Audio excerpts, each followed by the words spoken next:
Salam əziz tamaşaçılar, mən bugün sizə kompüter açdıqda kompüterə yəni parol qoyacağım. Yəni ki, kompüter açdıqda sizdən parol tələb eləyəcək. Bunun üçün biz buraya starta giririk, başlat. Azərbaycan dilində ona basırıq.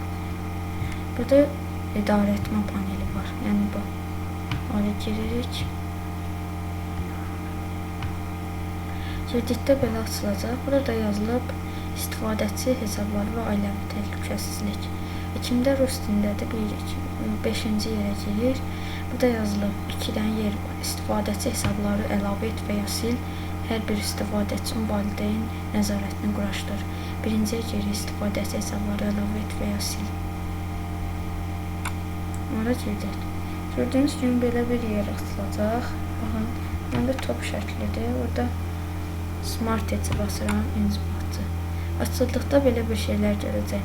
Parol yarat. Burada siz parol yaratmaq üçün istədiyiniz parolu yaza bilərsiniz. Sonra isə həmin parolu təsdiq edəcəksiniz. Sonra isə parol yarata basdıqda parolunuz yaranacaq. Gəlin, bu çox asandır. Yəni ki, məsəl üçün yazaraq 1, 2, 3, 4, 5. Yeni parolumuzu təsdiq edirik. 2, 3, 4, 5. Parol yarata basdıqda kompüteri yandırdıqda sizdən parol tələb eləyəcək. Yəni ki, kompüterin açılması üçün sizdən parol tələb eləyəcək. Sağ olun, salamat qalın, özünüzə yaxşı baxın.